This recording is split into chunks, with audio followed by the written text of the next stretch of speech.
78મો સ્વાતંત્ર્ય દિવસ ગુજરાતના માન્ય મુખ્યમંત્રી શ્રી ભૂપેન્દ્રભાઈ પટેલ સાહેબ દ્વારા 14 અને 15 તારીખના રોજ આજે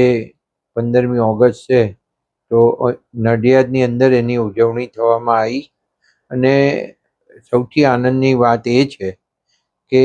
રાજ્યના મુખ્યમંત્રીશ્રીએ નડિયાદને જે નજરાણું આપ્યું છે એ ખૂબ જરૂરી જે બાબતો હતી એ પૈકી એમને જે નડિયાદનું પાણી જે ભરાય છે જે જગ્યાએ એને નિકાલ કરવા લગભગ 40 કરોડ રૂપિયાની સ્લેબ ડ્રેન, જે વરસાદી પાણીના નિકાલ માટેની સ્લેબ ડ્રેન હોય એની જાહેરાત કરી છે અને 40 કરોડ રૂપિયા એમણે મંજૂર કર્યા છે. સાથે સાથે નડિયાદનો રિંગ રોડ, તમને બધાને જ ખબર છે કે ડભાણથી શરૂ કરીએ તે ડભાણથી કમળા થઈ, મંજીપુરા થઈ અને એક્સપ્રેસ હાઈવે, અને એક્સપ્રેસ હાઈવેથી પાછો ઉત્તરસંડા રોડને જોડતો રિંગ રોડ અત્યારે હયાત છે. એનો જે અધૂરો પોર્શન એટલે કે ફેઝ 3 જે બાકી હતો અને એ પૂરો કરવા માટે એમને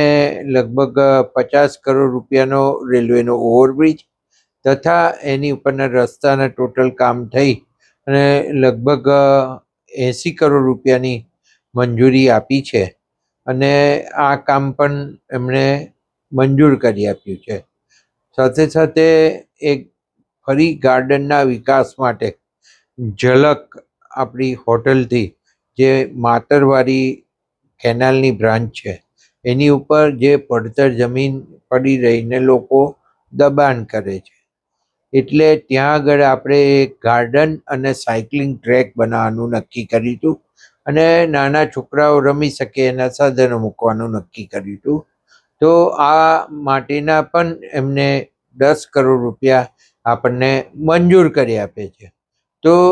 આ સૌથી મોટી જાહેરાત એમણે નડિયાદની અંદર કરી છે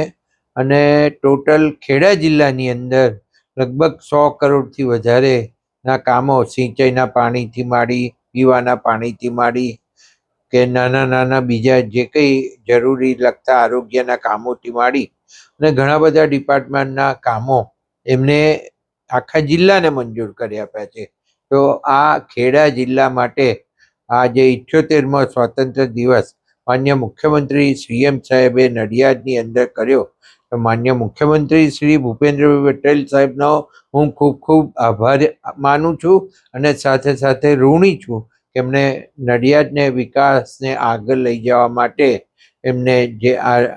રૂપિયા ફાળવ્યા છે એ ખૂબ સારી રીતે વપરાય અને નગરપાલિકા અથવા તો કોર્પોરેશન થાય ત્યારે સારી રીતે કામ કરી અને પ્રજાજનોની મુશ્કેલી દૂર કરે.